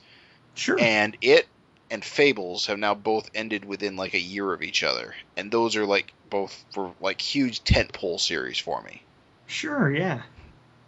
And it's just kind of sad that something like an independent comic inspired somewhat by Savage Dragon's structure. Very much being given an ending, and it feels wrong. It feels like it's the kind of comic that should be going on forever, like Dragon. And I mean, even Dragon's going to end one day. Well, no. Well, maybe. I mean, you know, when he drops. Well, I mean, you know, it's funny because like we can't get the pencil out of his caveman grip. Bury him with it. It used to say when he drops, you know, every now and then, it feels like you'll see, like, who was it? So, like, people change, though. I'm saying is like I remember when Kirkman was saying that Invincible would run to 300 issues, right, and then he was done. And now he's like, oh no, and Hellboy ended the same way. Yeah, Hellboy ending was another one that was sort of. I mean, fortunately, I wasn't reading Hellboy like regularly because I'm kind of far behind. I didn't want to like skip ahead. Right. So, but it ending felt like a real like Calvin and Hobbes moment or Far Side moment, like quitting while you're ahead moment. Well, that's kind of what I think like Kirkman's trying to do with Invincible. Is he like he said, he's like, oh, I just, you know, I feel like it's just time. Like I feel like, you know, that like Otley's ready to move on, and like I don't want to replace him. See, that's the thing about Otley. I think I think I'm also projecting at Otley, because Invincible has been fucking late the last 2 years, like 6 issues a year late, like Savage Dragon at its worst late. Yeah. And it all seems to be down to Otley not hitting his deadlines. Well, I mean, he did have some health issues. Well, but I didn't know about that. That if that's the reason, then it's fine. Well, they weren't like, it's artist issues. Like, I mean, honest to goodness, just sitting and drawing is a back wrists. I understand. Like, it devastates you. I had a week. I read manga. I know all about the debilitating crush of drawing comics every week. Yeah, it's terrible that it should not be. Just but like, Hunter x Hunter. Does he? Oh, you don't know Hunter x Hunter? I know that he is real slow. I don't know. He's got lower back issues, and basically it comes back for 6 weeks, and then he gets hurt again, and it's gone for 3 years. Good lord. Basically, though, I know that like Otley had those health issues, but I'm gonna go ahead and say, and I hate to say it as an Invincible fan, but I have felt like some of the heat was off that book. And I won't disagree about that either, but I kind of think that with the baby stuff, I think as someone who focuses on writing and tone, I thought that was an intentional thing, getting Mark away from the whole superhero thing, and it's supposed to be a slightly slower burn. I kind of didn't want it to rush back to fighting Robot on Earth, because I felt that it left it at such a point that is something you could leave for a long time before you have to come back to it. It's really tough for me, because it's hard not to identify that as Walking Dead started to succeed, right? And I'm talking about TV shows succeed, right. Like as Walking Dead started to succeed, it just has felt like Invincible was the redheaded stepchild. Yeah, I love Kirkman's work, but he has never been a 3 or 4 book a month guy. Lord, he's tried. He's tried, and I think he is strongest when he's doing 1 to 2 books tops. There's been times when Invincible and Walking Dead were hitting on full cylinder, like month and month, and you're just like, oh my god, this guy's killing it. And then Kirkman would start up like, Thief of Thieves, right, or Astonishing Wolfman, or he would split his Super focus. Dinosaur. Can't imagine that was too taxing, but he would. You are right. He would start a 3rd or 4th book, and just all in all, you would feel, I think, Invincible took the hit, because Walking Dead has always felt consistent. Fair, yeah, okay. And yet Invincible, I think, takes the hit whenever Kirkman steps off into Project Land and starts doing other things. This is purely, by the way, right, just my feeling on what I've read, like as I read it, how I feel with what I've read. So it's kind of rough, because I feel like, Invincible has taken the hit over the years, and I feel like it's hurt the book. I feel like if he could have poured the TLC into just Invincible. I think he's tried getting his superhero comics to go. Like, he has given a lot of resources to it. One of my favorite books of the year it came out was Invincible Universe by Phil Hester and Todd Nauck. Mm-hmm. That was fucking amazing. And apparently, I guess it got... I'm not sure if it got canceled because Kirkman wanted to do all this stuff with Robot and get Mark off Earth, or if the sales weren't there, because it was all about the same time that happened. It's hard to say. But I feel like if the sales were there, it would have worked anyway. My dream is that Kirkman ends it, and then he brings them back on an Invincible Universe and just lets somebody else have the reins, because I think that could be good. I'd be okay with that as long as Mark's closure remains Mark's closure. That makes sense. I'd agree. I'd agree with that. I'm not saying that Mark necessarily has to die at the end of the book. Right, but it can't be about him. But yeah, if Mark and Eve take off, I think, like, let's not have them in this new Invincible Universe book. But I would buy that. I would buy that. Because I've read them all. I mean, I read Capes, for God's sakes, and Tech Jacket. Right. And Invincible Universe, and Guardians of the Globe was kind of Invincible Universe before Invincible Universe, because what they tried to do was they tried to do a Guardians of the Globe series that didn't sell, so they put Invincible's name on the cover, and I think that helped considerably. I liked Guardians of the Globe. Yeah, or Guarding the Globe, because apparently Guardians of the Galaxy, this unknown Guardians of the Galaxy property blew up at exactly the same time. Yeah, I always thought that was bullshit. That was funny. Guarding the Globe. Oh, and of course the Brit comics have all been fairly good over the years, and I enjoyed Brit. To lose all of that by concluding the Invincible series, I think would be the biggest loss, because there's just so many toys in that toy box. I feel like we will probably, I mean, who can say, obviously, but I feel like Science Dog. Oh, Science Dog, dude, what a heartbreak. Bring Science Dog back. Every single issue of Science Dog has been gold. I've loved everything we've gotten with Science Dog has been fantastic. I can't believe Image Comics passed on it. And goddamn, Corey, his work on Invincible lately is the strongest it's ever been. It has. No kidding. He is blowing the fucking balls off that book. It is nuts. I love his work. So yeah, get him a Science Dog book, please. But I'm with you, Jim. I think that if you were to give Mark closure and then just let the rest of the toy box develop without him, I mean, that's always an interesting idea, is like, how's the world go on when Superman and Batman are gone? Like, there's tons of interesting stories to tell there. Invincible's always been the crux of his own universe. Right. When he's gone, let's see what happens. Someone's got to fill the gap. So. Well, that's sort of what it's leading into with him returning to Earth, because he's been gone for a while, and our robot utopia is looking better than it should. I think, if I had to guess, I can't believe how much he's fucked up that Earth. Usually superhero universes try to keep the baseline at reality. He has totally flipped the script on that. Oh, it's really interesting, the conclusion of Invincible, because two players have to share the stage. There's Robot and the Viltrumites. Right. And that's also something I worry about, because that feels like you're trying to conclude like two major storylines at the same time, and that either can work out great or it can be a clusterfuck. Because the thing is, you really don't want one to steal the spotlight from the other. Right. Yeah. I mean, I guess it's Mark's greatest challenge. How do you fight two unstoppable forces when everybody's against you? And just dipping into the lore here, the funny thing is that it's been abundantly clear that the insect Viltrumites that Thrag is creating, right, don't have the ear weakness that a natural Viltrumite has. Oh, I missed that. Yeah, when Mark and his daughter go to the opera, Oliver is just fine.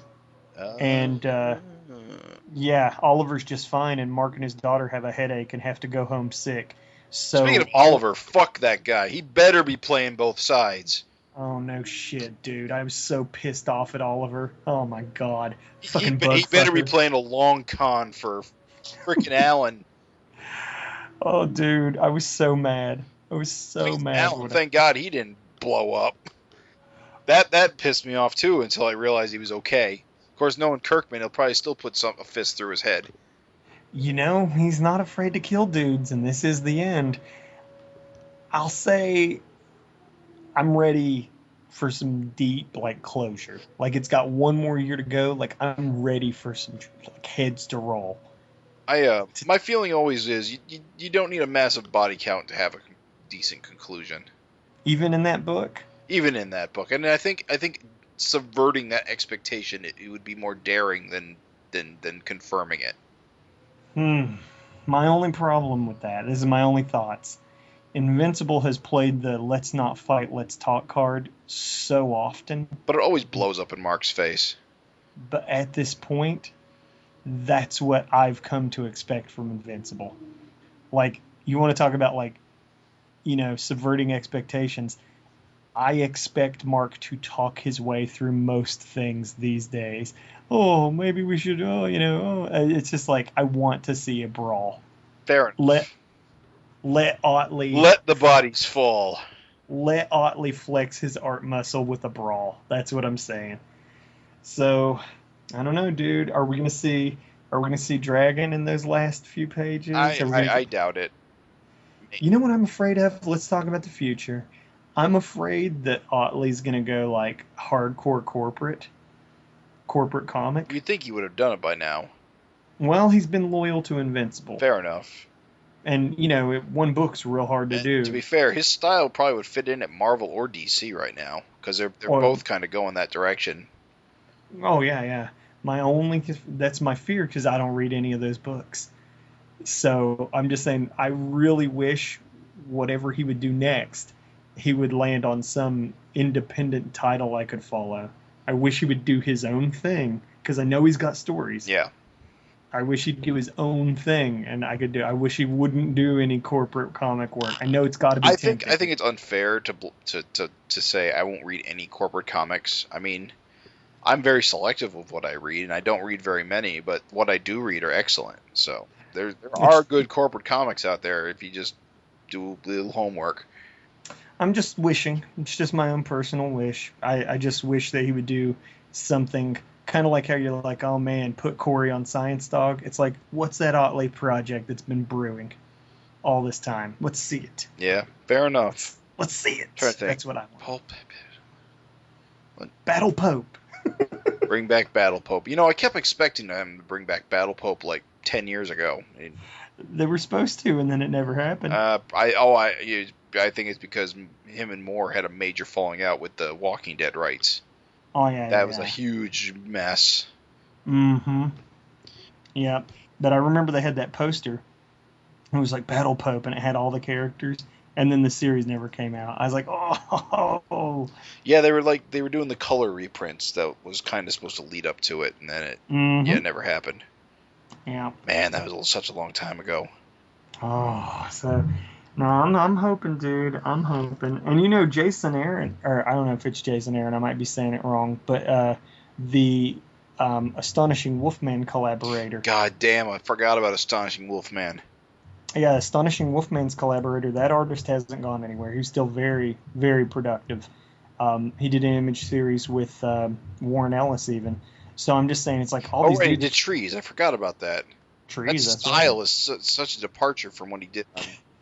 Big time.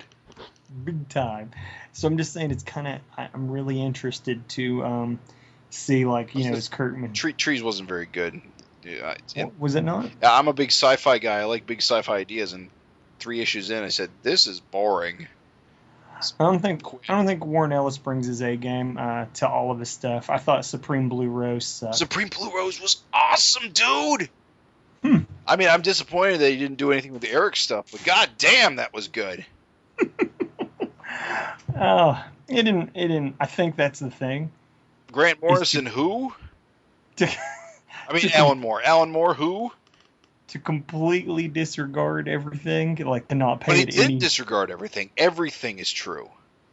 It was amazing. I didn't enjoy it too good. I can see how that book was very acquired taste, but I thought it was great. Well, I hope that Kirkman does some other book. Doesn't have to be Invincible. Oh, I'm sure he'll do something. I mean, I hope he launches something, and I hope he keeps it in his Invincible universe. That's a universe I would love to see more of. Yeah, I kind of feel like he wants to put it to bed and then maybe come back to it someday. And Outcast is real good. Which one's Downcast? Or no, Outcast. That's Outcast, right. Yeah, that's his demons, but they might not be demons. No. But that's his demon book. I never even looked at that book. I should probably take a peek at it to see what the deal is. It's got a good vibe. I'm not super in love with comics that seem more like storyboards for TV than comics. Fair enough. So in that way, it doesn't have a lot of really like over the top visual elements, but the visuals are super pretty. Oh, so you think this is like a TV pitch? He's 100. It's getting a show already confirmed. Oh well, fuck. Oh wait, I think its TV show's already on the air. But I'm just out. Yeah, I think it's on Showtime. Oh. But it's like that's the thing is I always have trouble when I'm reading a comic that doesn't have to be a comic. You know what I mean? Yeah. Like this could just be a TV show, but at the same time, it's so beautiful that it's hard not to like what you're reading. So the art on it's killer. If you get a chance, just flip through a 5-page preview. The art alone is mwah. It's written for trades. It's not really written for issues, I wouldn't say. You were the one who said you didn't like Paper Girls, right? Yeah. The art was beautiful. I'm glad I didn't listen to you. Oh, everybody loves it. I'm in the minority. Yeah, it just didn't grab me, dude. I don't know. It's just that kind of weird science fiction it's like a mix of The Goonies and Stand By Me and time travel. It's right up my alley. It just, to me, you can hit me with as much weird as you can muster up, but sooner or later you gotta pay the piper. You gotta make it make some kind of sense eventually. Otherwise, it's just a big old bowl full of crazy. So that's how I felt about Paper Girls. Is like the whole time I was like, oh man, I'm loving this. Oh man, it's so weird. Oh man, it's so crazy. Okay, where's this going? Home. Have you tried Monstrous? No, I haven't. That is it's hard. I'm not sure if its art would be up your alley. It's like really kind of like realistic while also kind of not. It's a big fantasy epic. I like it. I'm taking a Doom Patrol plunge tomorrow. The new Doom Patrol. I hear that's excellent. I'm gonna be picking it up. It's tomorrow. $4 book, so I'm waiting for a $2 price drop on that. Because I'm a cheapskate. But that is one of the DC books I'm interested in. Yeah, dude, the art is absolutely bananas, and the writer is the Gerard Way, the guy that did like Umbrella Academy and stuff. Yeah, right. So I like his writing. So yeah. Oh, that's the guy. I didn't like him. Well, I only really ever read one issue of Umbrella Academy, so maybe that was a long time ago. Maybe I should give it another shot. Read the first graphic novel. I feel like the second graphic novel was weaker, but the first one's all killer, no filler. Fair enough. Yeah, it's real good. And if you only read one issue, I could see you not liking it. But believe it or not, just like I said, that's one that's just like super crazy weird, but then it all comes together. So, yeah, and within a single graphic novel also. So it's pretty good. I think you'll dig it. Yeah. But I don't know, man. That's what's up in Tights and Fights. That's what's happening in comic world. So much. It's been 3 months. Yeah, no, it's good stuff. Fans, Savage FINcast fans, thanks for listening. Yep, thanks for hanging out with us, guys. I'm sorry it's been so long. With the new issue coming out tomorrow, hopefully the turnaround will be better. We do kind of want to have Craig on, and his availability is kind of wonky, so we'll try not, we'll make sure we don't push it like we did last time. No, it's not going to be a 3-month wait again. Yeah, definitely not. Hopefully we won't do that again anytime soon. Maybe, hopefully, probably, definitely. That only happened because we were trying to do something special and failed. I mean, we learned our lesson. Yeah. Is that it's don't just try. You can't do it. Just give up now. What you gonna do when your dough runs out? Ain't life a drag? I've never heard a better way to end it.